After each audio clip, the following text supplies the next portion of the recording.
반갑습니다. 6월 29일 이제 1년의 절반이 다 지났습니다. 6월달도 이제 이틀 남았네요. 오늘 하루도 우리 하나님의 선하심을 경험하는 복된 하루 되시기를 축복합니다. 기도합시다. 사랑의 주님, 성부와 성자와 성령으로 언제나 우리와 함께해 주시는 하나님의 은혜와 하나님의 돌보심을 인하여 감사를 드립니다. 주님, 오늘 하루 하나님이 주신 이 선물, 이 시간, 그리고 우리에게 주신 이 모든 건강, 또 재능, 주님, 주님을 잊어버리고 사는 시간들도 있겠지만 하루를 시작하는 이 시간, 우리의 삶의 목적이요 주인이신 예수 그리스도를 주목할 수 있게 해주셔서 감사합니다. 주님을 바라봄으로 또 오늘 하루 열심히 살고, 오늘 하루 자유롭게 살고, 오늘 하루 주님과 함께하며 살고, 그리고 잠자리에 드는 그 시간 다시 주님을 바라보는 은혜를 더하여 주시옵소서. 예수님의 이름으로 기도합니다. 아멘. 찬송가 221장입니다. 주 믿는 형제들, 주 믿는 형제들, 사랑의 사귐은 천국의 교제 같으니 참 좋은 친교라. 하나님 보좌 다 기도드리니 우리의 믿음 소망이 주 안에 하나라. 4절 또 이별할 때에 맘비록 슬퍼도 주 안에 교제하면서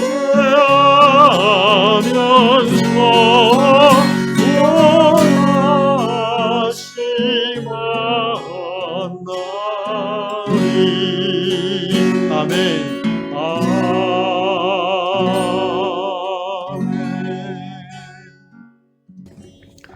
하나님께서 주시는 말씀 갈라디아서 6장 2절 한 절 말씀 보겠습니다. 갈라디아서 6장 2절입니다. 너희가 짐을 서로 지라 그리하여 그리스도의 법을 성취하라. 아멘. 미국 일리노이주에 사시는 수잔 자매님의 다락방 기고 글입니다. 어느 날 자매님은 아들과 함께 동네 울창한 숲이 있나 봐요. 숲을 산책하는 중에 큰 나무를 보게 됐는데 나무가 참 이제 크고 우람하고 멋졌습니다.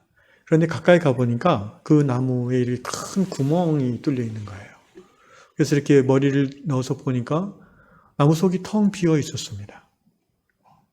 사람 둘이 들어갈 수 있을 정도로 이렇게 텅 비어 있는 나무 속을 보면서 수잔자매님이 이런 생각이 드는 거죠. 겉보기에 참 멀쩡하고 울창한 나무인데 속이 텅 비일 수도 있구나. 저러고도 나무가 살아갈 수 있구나. 사람들도 그러지 않을까, 이런 생각을 해봤다고 합니다. 우리가 살아가면서 겉으로는 큰 문제 없어 보이는 그런 모습으로 살잖아요. 가정을 이루고 일을 하고 또 살림을 하고 자녀를 양육하고 또 교회에 봉사하고 예배드리고. 그런데 우리가 그게 겉으로 피상적으로 관계해서 그런데 한 걸음 깊이 관계 속으로 들어가 보면 모든 사람의 마음에 이렇게 구멍이 뚫려 있다는 거죠. 비어있는 부분이 있다는 거예요. 사람들이 그것을 드러내지 않으려고 하기도 하고 또 별로 그 이웃의 그런 내면에 대해서 관심을 갖지 않기 때문이기도 한데 어쨌든 교회 안에서도 뻥 구멍이 뚫린 채로 살아가는 많은 성도들이 있다는 것을 우리 수잔 자매님은 깨닫게 됐습니다. 어느 날 교회 목사님이 자매님에게 전화를 했어요. 자매님 근처에 있는 어떤 교우를 신방하는데 같이 가서 기도해 주십시다. 그래서 자매님이 그 집에 같이 목사님하고 방문했습니다. 근데 기도 제목, 수잔 자매가 생각했을 때 이 이웃은 자주 보던 교회 친구고, 뭔가 이렇게 기도 제목, 기도거리가 근심이나 걱정이 없다고 생각을 했는데, 목사님과 함께 방문했을 때에, 그분이 이렇게 기도를 부탁하는 거예요. 아주 힘든 표정을 하면서 목사님에게 제 딸과 저의 관계가 회복되길 기도해 주세요. 이렇게 기도 부탁하는 겁니다. 수잔 자매님이 깜짝 놀랐다고 합니다. 그렇게 자주 보고 늘 같이 예배 드리던 친구인데 딸과 사이가 그렇게 나빴다는 것은 전혀 몰랐다는 거예요. 그분이 숨긴 거죠. 감춘 거죠. 안 드러낸 거죠. 좋은 면만 보여주는 거죠. 그래서 그 사건을 통해서 수잔 자매님은 자기 안에 있는 이 뻥 뚫린 구멍은 뭘까를 하나님 앞에서 진지하게 기도하고 생각하게 됐다는 그런 내용입니다. 오늘 갈라디아서 6장 2절 말씀, 너희가 짐을 서로 지라. 그리하여 그리스도의 법을 성취하라.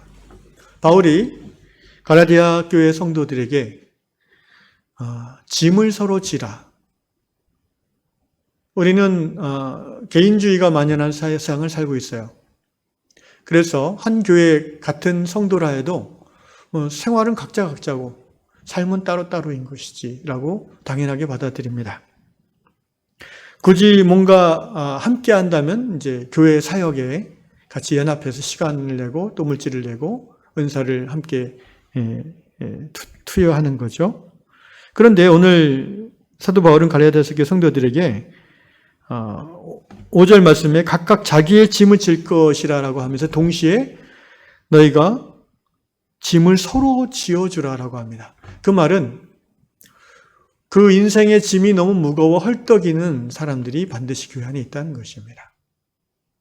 그들이 그 공허함을 드러내지 않고 가면을 쓰고 아무렇지도 않은 채 신앙생활하고 앞에 나와서 대표기도도 하고 교회 봉사도 하지만 너희가 한 그리스도 안에서 형제 자매라면 그것들을 그 무거운 짐을 지고 낑낑대는 것을 모른다는 것은 정상적인 교회가 아니라는 거죠.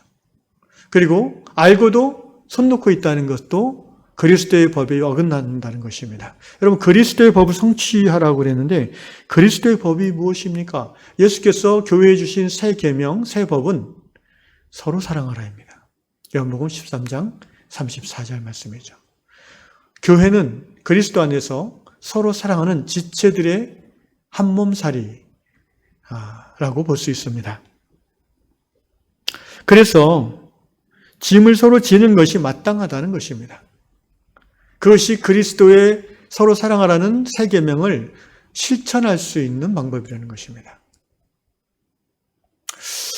우리는 보통 신앙생활하면서 뭔가 우아한 주의를 꿈꿉니다.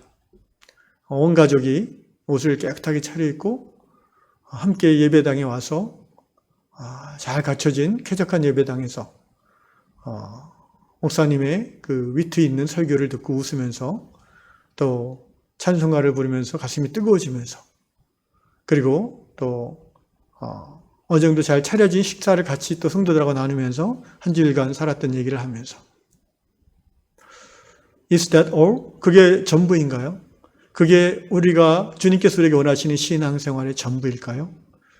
절대로 그렇지 않다는 것을 우리는 압니다. 그렇게 가면을 1개, 심지어 2개, 3개까지 쓰고 교회에 와서 웃는 낯으로 악수를 하고 함께 예배를 드리며 찬양하며 기도하며 밥을 먹어도 집으로 돌아가는 그 성도의 마음속에는 여전히 큰 구멍이 뚫려져 있다는 것을 우리는 알아야 되는 것이죠. 그리고 그 사람이 바로 나 자신일 수도 있음을 고백해야 됩니다. 사랑하는 유양의 성도 여러분, 그렇습니다. 우리가 서로 짐을 지으라고 주님은 명령하십니다. 우리가 서로의 짐을 지어야 되는 이유는 무엇입니까? 우리가 한 그리스도의 몸에 속한 지체이요 하나님 나라의 형제 자매이기 때문입니다. 그런데 짐을 서로 지려면 상대가 무슨 무거운 짐을 지고 사는지를 알아야 되지 않습니까? 예배만 드리고 밥만 먹는다고 그게 알게 됩니까? 저는 우리 위안 공동체 안에 소그룹이 활성화되지 않는 것이 정말 안타깝습니다. 코로나라는 핑계가 있지만 우리가 이제 코로나도 거의 벗어나고 있고요. 올가을이나 내년부터는 매주일 우리 모든 성도들이 정말 그 자신의 삶의 공허함을까지도 나눌 수 있는 이걸 이제 그 세이프 스몰 그룹이라고 하는데요. 안전한 소그룹 공동체. 이것들을 저는 위안교회에 좀 정착시키고 싶은 마음이 있어요. 그게 지금까지 여러분이 누렸던 신앙생활을 2배로 더 즐겁게 할 수 있을 겁니다. 우리들은 뭔가 내 속에 있는 것들을 쉐어링하는 거를 좋은 거, 잘 된 거는 쉐어링하는데 힘들고 어려운 거, 뭔가 구차해 보이는 거 이런 것들은 쉐어링 안 하려고 그래요. 그런 것들을 쉐어링할 수 있는 교회가 건강한 교회입니다. 그런 것들을 감추는 교회는 미성숙한 교회인 거예요. 그런데 또 무턱대고 쉐어링 한다고 해서 또 교회가 평안해지는 게 아니에요. 왜냐하면 많은 성도들이 자기 비밀을 나눴다가 그것이 그 비밀이 사람들 사이에서 구설수가 되고 그래서 어느 날 잘 모르는 집사님이 뭐 그랬다며 이러면서 이제 쇼크를 받는 때가 있어요. 그 후로는 내적 다짐을 하죠. inner vow라고 하는데 무슨 다짐이죠? 내 절대 말하지 않으리라 이런 다짐을 하는 거죠. 건강한 교회의 모습하고는 거리가 있습니다. 그래서 훈련이 필요해요. 소그룹 활동을 안전한 소그룹을 누리려면 성도 한 사람이 그리스도 안에서 어떻게 우리가 사귐을 갖게 되는지를 말씀을 중심으로 배우고 또 익혀야 될 필요가 있어요. 성령의 도우심이 꼭 필요합니다. 우리 위안 공동체 안에 그런 자신의 힘듦, 부끄러움, 수치까지도 공유하고 나눌 때 그 함께한 소그룹원들이 판단하지 않는다라는 그런 안전한 느낌을 가질 만한 그런 소그룹이 이제 형성되고 또 만들어져서 우리의 신앙생활이 더 즐거운 신앙생활 될 수 있기를 예수님의 이름으로 축원합니다. 기도하겠습니다. 고마우신 아버지 하나님, 위안 공동체가 정말 서로 아끼고 사랑하는 사람들의 신앙 공동체인 것을 우리가 고백합니다. 그런데 그 아끼고 사랑함이 서로의 슬픔과 부끄러움까지도 품을 수 있는 아끼고 사랑함이 되기를 원합니다. 우리 교회 안에 소그룹을 이루어갈 수 있는 토대를 주님 허락해 주시고 이제 말씀을 중심으로 삶을 나누는 방법들을 성도들이 배워갈 수 있는 길을 열어 주시옵소서.